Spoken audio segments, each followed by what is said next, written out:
வணக்கம். இது எஃப்ஐஆர். நாட்டின் பல்வேறு இடங்களில் நிகழ்ந்த குற்றங்கள் மற்றும் அதன் பின்னணி பற்றிய தொகுப்புகளை இப்போது பார்க்கலாம். தென்காசி அருகே கைதி ஒருவர் 1000 அடி உயரமிருக்கும் மலைக்குன்றின் மீது ஏறி பதுங்கிய நிலையில் அவரை மீட்க சென்ற போலீசார் இரவு முழுவதுமாக மலையில் சிக்கிக் கொண்டனர். 10 மணி நேர போராட்டத்திற்கு பிறகு போலீசார் மீட்கப்பட்ட நிலையில் கைதியை போலீசார் தேடி வருகின்றனர். சினிமா பாணியில் போலீசாரை சிக்க வைத்து கைதி தப்பிய சம்பவத்தின் பின்னணி என்ன? ஓசூர் அருகே காதலுக்கு இடையூறாக இருந்த கணவரை அடுத்த வாரம் திருமணம் நடக்கவிருந்த இளைஞரிடம் பணத்தாசை காட்டி மனைவி தீர்த்து கட்ட திட்டமிட்டுள்ளார். 2.5 லட்சம் ரூபாய் பணத்தை வாங்கிய இளைஞர் கொலை செய்யாமல் கொன்று புதைத்து விட்டதாக நாடகமாடியுள்ளார். கணவர் இறந்துவிட்டதாக ரகசிய காதலனுடன் வாழத் தொடங்கிய மனைவிக்கு காத்திருந்த அதிர்ச்சி சம்பவத்தின் பின்னணி என்ன? பீகாரில் ரசகுல்லா தீர்ந்து விட்டதால் ஏற்பட்ட அடிதடியால் திருமணம் பாதியில் நிறுத்தப்பட்டுள்ளது. பகீர் கிளப்பிய சிசிடிவி காட்சியின் பின்னணி என்ன? எஃப்ஐஆரில் தொடர்வது சிறிய இடைவேளை.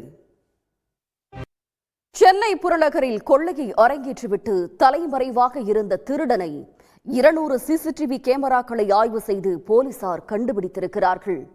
போலீசை சுற்றலில் விட கொள்ளைக்கு பிறகு சந்து சந்தாக சென்று வீட்டை அடைந்தவர் பிடிபடாமல் இருக்க இன்ஸ்டாகிராம் மூலமாக நண்பர்களுடன் பேசி வந்தவரை போலீசார் பொறி வைத்து பிடித்தது எப்படி?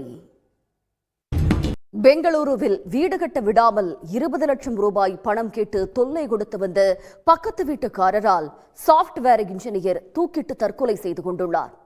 10 பக்க தற்கொலை கடிதத்தில் வெளிவந்திருக்கும் அதிர்ச்சி தகவல்கள் என்ன? இடைவேளைக்கு பிறகு எஃப்ஐஆரை தொடர்ந்து பார்க்கலாம். பஞ்சாபில் கனடா நாட்டு காதலனோடு சேர்ந்து கணவரை கொன்ற மனைவி கைது செய்யப்பட்டுள்ளார். வீட்டுக்குள் நுழைந்த திருடன் கணவரை கொன்றதாக நாடகமாடியவர் சிக்கியது எப்படி? கர்நாடக ஆளுநரின் பேரன் மற்றும் மாமனார் மாமியார் மீது அவரது மனைவி வரதட்சணை புகார் கொடுத்திருக்கிறார். உணவு கொடுக்காமல் அடித்து சித்திரவதை செய்தது, மக்களை பார்க்க விடாமல் தடுப்பது என இளம்பெண் முன்வைத்திருக்கும் குற்றச்சாட்டின் பின்னணி என்ன? இத்துடன் எஃப்ஐஆர் நிறைவு பெறுகிறது. நன்றி, வணக்கம்.